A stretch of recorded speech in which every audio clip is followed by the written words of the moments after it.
Hi నమస్తే, welcome to my video. నేను మీ కేవీఆర్. ఈ పచ్చపత్రికల రోతరాతలు రోజు రోజుకు ఎక్కువ అవుతా ఉన్నాయి.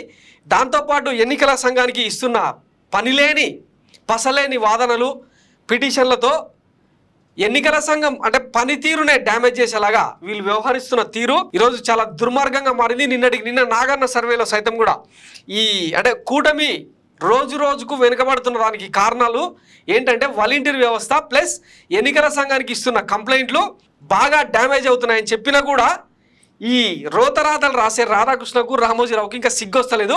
ఈరోజు తాజా కథనం ఏంటన్నది అంటే ఆంధ్రజ్యోతిలో ఒక వార్త రాసిరనమాట. ఇది లోకేష్ ఫోన్ ట్యాపింగ్, ఐఫోన్ వ్యవస్థ హెచ్చరిక, నెల రోజుల్లో యాపిల్ నుంచి రెండో వార్నింగ్, జగన్ ప్రభుత్వంపై టీడీపీ ఆగ్రహం, ట్యాపింగ్ కోసం పెగాసస్ సాఫ్ట్వేర్, ఇంకొందరు టీడీపీ నేతల ఫోన్లపైన నిఘా, ఇందుకు ప్రత్యేక బృందాలు, వైసీపీ తొత్తుల్లా డీజీపీ నిఘా చీఫ్, వారిద్దరిని తక్షణమే తొలగించండి, సిఈసికి కనకమేడల లేఖ, సిఇఓ ఆఫీస్లో టీడీపీ బృందం ఫిర్యాదు అంట. ఇంకా ఎవరో కోనికిస్కా గొట్టం అంతా పోయి ఎన్నికల సంఘానికి ఫిర్యాదు చేస్తే వాళ్ళు ఇమ్మీడియట్గా యాక్షన్ తీసుకుంటారా? ఇంకా డీటెయిల్గా చూసే ప్రయత్నం చేద్దాం వీళ్ళు ఏమైనా కంప్లైంట్ ఇచ్చారు అనేది. టీడీపీ జాతీయ ప్రధాన కార్యదర్శి లోకేష్ మొబైల్ ఫోన్ ట్యాపింగ్కు గురవుతోంది. ఐఫోన్ సాంకేతిక వ్యవస్థ ఈ మేరకు ఆయనకు వర్ధమానం పంపింది. ఆయన చాలా కాలంగా ఐఫోన్ వాడుతున్నారు. మిగిలిన ఫోన్లతో పోలిస్తే యాపిల్ కంపెనీ తయారు చేస్తున్న ఐఫోన్లు భద్రతా పరంగా మెరుగ్గా ఉంటాయన్న అభిప్రాయంతో ఇటీవల కాలంలో ప్రతిపక్ష నేతలు వాటినే వాడుతున్నారు. ఫోన్ల భద్రతకు ముప్పు ఏర్పడినప్పుడు సంబంధిత ఫోన్ వినియోగదారుకు ఆ సమాచారాన్ని పంపే సాంకేతిక వ్యవస్థను యాపిల్ కంపెనీ వాడుతుంది. దాని నుంచే లోకేష్కు గురువారం రాత్రి అత్యవసర హెచ్చరిక పంపింది. అదే హెచ్చరికను ఈమెయిల్ ద్వారా కూడా పంపింది. గుర్తు తెలియని సాఫ్ట్వేర్లతో మీ ఫోన్ను ట్యాపింగ్కు చేయడానికి ప్రయత్నం జరుగుతుంది. అప్రమత్తంగా ఉండండి, ట్యాపింగ్ హ్యాకింగ్ గురి కాకుండా తగిన జాగ్రత్తలు తీసుకోండి అని అందులో పేర్కొంది.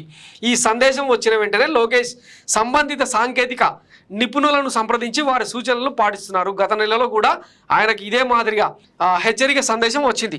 ఒక నెలలో రెండోసారి మళ్ళీ అదే ప్రయత్నం జరగడం విశేషం. జగన్ ప్రభుత్వమే ఆయన ఫోన్ను ట్యాప్ చేస్తుందని టీడీపీ వర్గాలు ఆరోపించాయి.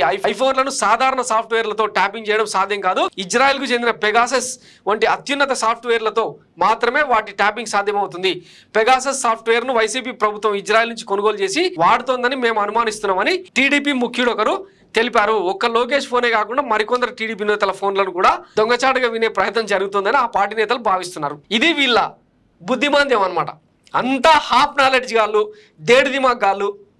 ఈ మాట ఎందుకంటున్నాం అంటే ఐఫోన్ అనేది ఒక భద్రతా వ్యవస్థ ది వరల్డ్లోనే ది మోస్ట్ ప్రిఫర్డ్ బ్రాండ్ అనమాట. అట్లాంటి సంస్థ ఏం చేస్తుంటుందంటే రెగ్యులర్గా తమ వినియోగదారులను అలర్ట్ చేస్తూ ఏం చేస్తుందంటే ఇట్లా మెసేజ్లు పంపిస్తుంటుంది అనమాట. ఇది రెగ్యులర్గా జరిగే ప్రక్రియ అని మళ్ళీ ఎందుకు చెప్తున్నాం అంటే 2023 తెలంగాణ ఎన్నికల సమయంలో, అంతకుముందు ఆంధ్రప్రదేశ్ ఎన్నికల సమయంలో ఇట్లా చాలాసార్లు వార్నింగ్లు వచ్చినాయి. గతంలో అసదుద్దీన్ ఓవైసీ పెట్టిన ట్వీట్ ఇది ఒకసారి చూడండి. ఎప్పుడు 2023 అక్టోబర్ 31 ఎన్నికల సందర్భంగా జనరల్గా ఇది regular process.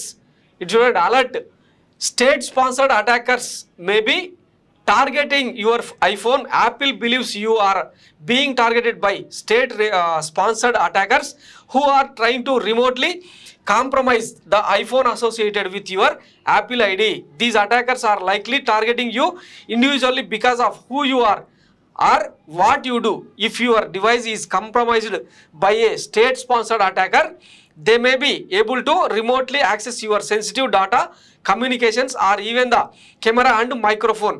While it's possible this is a false alarm, please take this warning seriously అని చెప్పి ఇట్లా చాలామందికి అంటే ఐఫోన్ వాడుతున్న ప్రతి ఒక్కరికి ఐఫోన్ కంపెనీ నుంచి ఇట్లాంటి అలర్ట్ మెసేజ్లు వస్తాయి. కామన్ మ్యాన్కు లోకేష్ అంటే మాజీ ముఖ్యమంత్రి కొడుకు కావచ్చు, మాజీ ఐటీ శాఖ మంత్రి కావచ్చు, ఆయన ఏం మోతేవారేం కాదు. ఐఫోన్కు ఆయన ఒక కస్టమర్ మాత్రమే. సో పంపడం అనేది చాలా కామన్ థింగ్.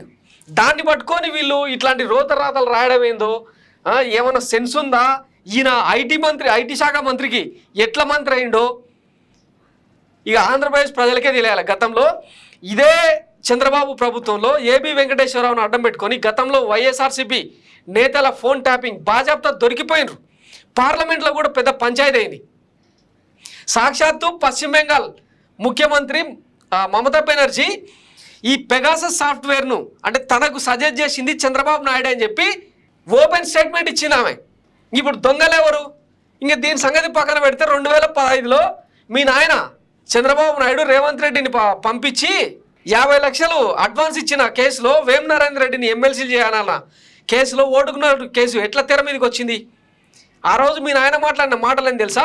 నీకు ఐబీ ఉంది, నాకు ఐబీ ఉంది, నీకు పోలీసులు ఉన్నారు, నాకు పోలీసులు ఉన్నారు, ఫోన్ ట్యాపింగ్ తప్పు కదా అని చెప్పి ఆ కొనుగోలు చేసింది నిజమా కాదా అని అడిగితే ఆ ఇష్యూను పక్కన పెట్టి మీరు నా ఫోన్ హ్యాకింగ్ చేసిండ్రు, నా వ్యక్తిగత ప్రైవసీని దెబ్బతీసిండ్రు, నన్ను టచ్ చేస్తే నేను ఎక్కడి దాకా పోతా అని చెప్పి మీ నాయన వార్నింగ్ చంద్రబాబు నాయుడు.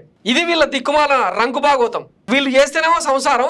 జనరల్గా ప్రభుత్వం ఏదైనా మళ్ళా చెప్తున్నా వినండి క్లారిటీగా, ఏ ప్రభుత్వమైనా, ఎందుకంటే దేశ అంతర్గత భద్రతకు సంబంధించి కొంతమంది ఫోన్లను ట్యాపింగ్ చేయడం, హ్యాకింగ్ చేయడం అనేది సహజం, అత్యంత సహజం. కాకపోతే గత కొంతకాలంగా ఏం జరిగిందంటే గత 10 ఏళ్లలో ఇజ్రాయెల్ నుంచి మాల్వేర్లు, సాఫ్ట్వేర్లు, పెగాసస్ లాంటివి అందుబాటులోకి వచ్చిన తర్వాత కొన్ని కోట్ల రూపాయలను వెదజల్లి కంపు చేసుకుంటారు. ఈ రోజు తెలంగాణలో ప్రణీత్ రావు ఇన్సిడెంట్ బయటకు వచ్చిన తర్వాత ప్రభాకర్ రావుతో సహా చాలా మంది రావులు అంటే కేసీఆర్ కు తొత్తులుగా మారిన పోలీసులు చాలా మంది బుక్ అయినరు. ఆంధ్రప్రదేశ్ ప్రభుత్వంలో అట్లాంటి వ్యవహారం జరగలేదనే ఇప్పటిదాకా జనం నమ్ముతున్నారు. ఒకవేళ ఆ స్థాయిలో ఏమైనా జరుగుంటే ఈ పాటికి కేంద్ర ప్రభుత్వ వ్యవస్థలు ఊరుకునేటివా?